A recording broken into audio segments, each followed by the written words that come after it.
40 días y 40 noches, tuvo hambre. Y vino a él el tentador y le dijo: si eres hijo de Dios, di que estas piedras se conviertan en pan.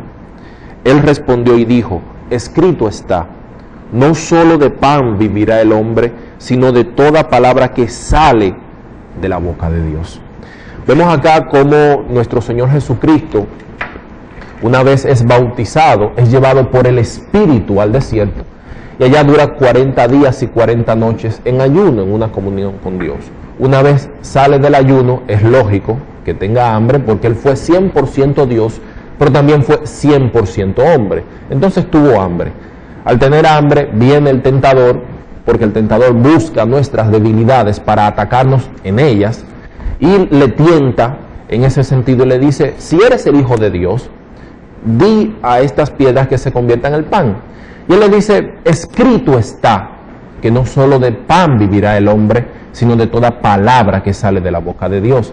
A nuestro Señor Jesucristo decir escrito está, se refería al libro de Pentateuco, al libro del Deuteronomio, que está en el Pentateuco, el quinto libro de la ley, lo que los hebreos llaman la Torá, que es un recuento de todas las leyes que Dios le dio al pueblo de Israel, específicamente en el capítulo 8, verso 3, que voy a leerte desde el verso 2 en adelante. Se refería a nuestro Señor Jesucristo a esto.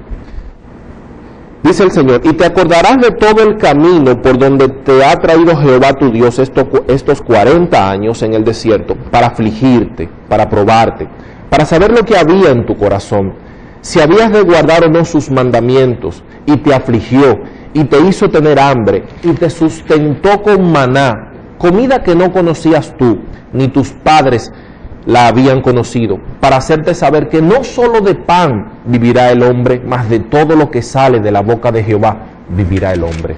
Quiero hablarte del maná. ¿Qué es el maná? El maná era una provisión que cuando el pueblo de Israel salió del pueblo de Egipto, después de haber durado 400 años en cautiverio, que ellos eran esclavos, ellos eran ladrilleros, hacían ladrillo allá en Egipto, en aquel entonces, al salir salen con provisión. Una vez pasan y llegan a Elim, que era una especie de oasis allá en el desierto de Sinaí, donde habían 12 fuentes de agua, 70 palmeras, un oasis. Llegan a Elim. Cuando hacen un campamento allá en Elim, ellos hacen la primera rebelión contra Jehová. Y le dicen al Señor, oye, y le dicen a Moisés, y critican a Moisés y a Aarón, y le dicen: oye, nosotros deseamos lo que teníamos en Egipto, y nos recordábamos cuando nos sentábamos allá en las ollas de carne, cuando teníamos abundancia de pan, cuando teníamos abundancia de trigo. Tú nos has traído a este desierto a morir. Y Jehová escuchó las murmuraciones de su pueblo, y le dice: dile al pueblo que salgan después del crepúsculo de la noche, después del rocío de la noche, y yo le voy a dar el pan de vida. Cuando ellos salen y ven todo este rocío blanco que riega toda la tierra, se preguntan: ¿qué es esto? Esa palabra ¿qué es esto? Es lo que se llama maná.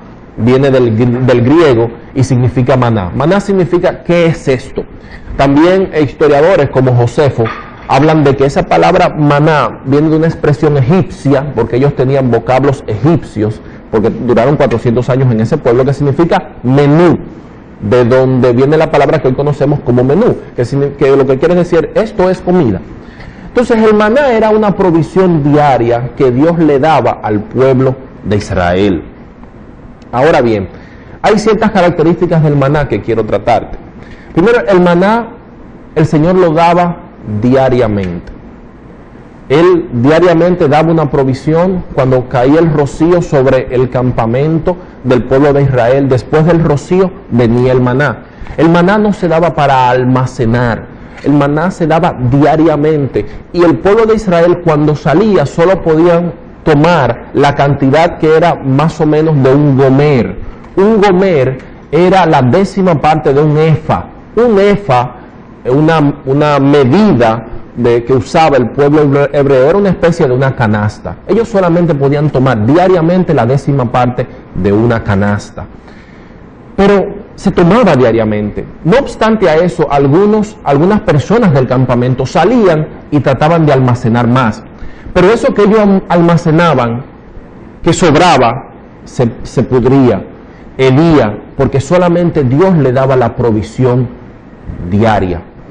Y es en ese sentido que quiero hablarte en esta mañana.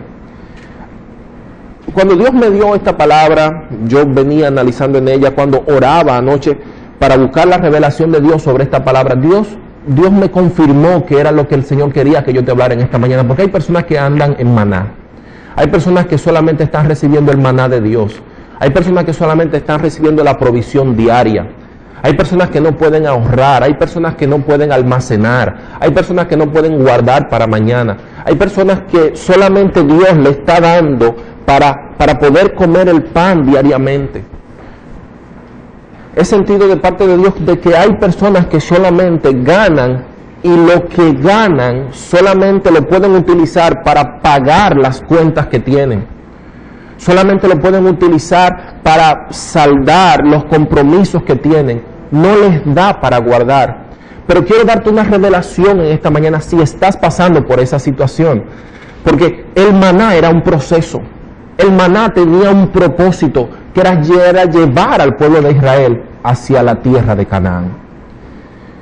El maná era una especie de una semilla de cilantro, era de color blanco, según lo describe la palabra, y su sabor era como sabor de hojuelas de maíz, con miel, según lo describe la palabra de Dios. El objeto del maná, como lo describe nuestro Dios, era probar al pueblo de Israel. El pueblo de Israel era un pueblo que estaba acostumbrado a la abundancia en Egipto. Era un pueblo que estaba acostumbrado a que ellos terminaban sus labores y allá podían encontrar pescado, encontrar provisión. Pero había un detalle, esa provisión que ellos tenían allí, ellos la recibían como paga de una labor que ellos hacían, pero ellos estaban en esclavitud. A veces nosotros deseamos lo que teníamos antes, lo que teníamos en el mundo, quizás la abundancia que en un momento tú tuviste en tu vida. Y ahora vienes a los pies de Cristo y en el camino de Dios ves como que en tu vida tienes escasez o falta de esas cosas materiales que en un momento tuviste atrás. Y deseas lo que está allá. Eso mismo sintió el pueblo de Israel, porque no tuvo la revelación de que ese maná era una prueba que Jehová le estaba dando a ellos para que ellos solamente dependiesen de la provisión de Dios. Hay una característica que a mí me encanta del maná, era que el maná era dado de noche. La noche, en el contexto bíblico, es tipo de situación difícil, es tipo de escasez, es tipo de cuando la situación se pone difícil en tu vida. Ahí es cuando Dios da el maná. En ese momento más difícil. Hay personas que quizás se levanten hoy y no tengan para el café, no tengan para qué darle a sus hijos para desayuno, no tengan quizás lo que comer. Pero el Señor va a proveer el maná, va a proveer lo que tú necesitas hoy. Quizás no puedas ahorrar, quizás no puedas tener una cuenta en el banco, quizás no puedas tener 2 o 3 miles de pesos guardados por ahí, pero el Señor te va a sostener con maná, así como sostuvo al pueblo de Israel por 40 años en el desierto. Pero hay situaciones que te hacen a veces desviarte del propósito de Dios en tu vida con ese maná, así como le pasó al pueblo de Israel. Y quiero leerte en el libro de Números 11:4 qué pasó con Israel. Dice la palabra de Dios: y la gente extranjera que se mezcló con ellos tuvo un vivo deseo. Y los hijos de Israel también volvieron a llorar y dijeron: ¿quién nos diera a comer carne? Ya se habían cansado del maná. Nos acordamos del pescado que comíamos en Egipto de balde, de los pepinos, los melones, los puerros, las cebollas y los ajos, y ahora nuestra alma se seca, pues nada sino este maná ven nuestros ojos. Es decir, ya el pueblo estaba cansado, pero en estos pequeños versos Dios nos dice algo. Primero habían personas extranjeras junto con el pueblo de Israel. Tú tienes que tener cuidado con quién compartes tu fe. Hay personas que te van a decir, pero este cristianito ahora, tú cuando estabas en el mundo no estabas mejor. Y tú cuando andabas haciendo otra cosa, tú no estabas mejor. Ahora te metiste a cristiano y ahora como que las cosas no van bien. porque hay personas que te van a matar la fe, hay personas que no van a entender el proceso por el cual tú estás pasando, hay personas que no van a entender que si no tienes lo que tenías antes, de que si no andas con los lujos que quizás tuviste en tu vida, es porque Dios está perfeccionando tu fe, es porque Dios está creando en ti ese mayor peso de gloria para Él manifestarse en ti. Entonces tienes que tener esa revelación. Otra cosa interesante en estos versos es que dice el pueblo de Israel: nos acordamos del pecado que comíamos en Egipto de balde. Ellos entendían que era de balde, pero no sabían que eran esclavos. No era de balde. Ellos vivían en esclavitud, así mismo en esa esclavitud que se vive por el pecado. Esa misma esclavitud que se vive cuando tú no tienes a Cristo en tu corazón. Otra característica importante del maná, queridos hermanos, es que el maná fue por un tiempo. El maná no es eterno. Dice el libro de Josué que una vez entró el pueblo de Israel a Canaán y empezaron a comer de los frutos de la tierra y empezaron a comer de la sobreabundancia de la tierra, cesó el maná.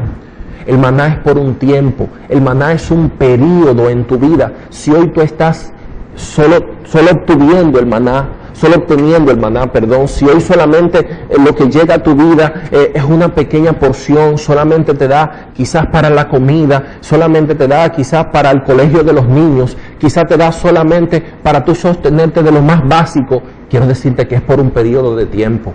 Quiero decirte que es porque vas en un proceso.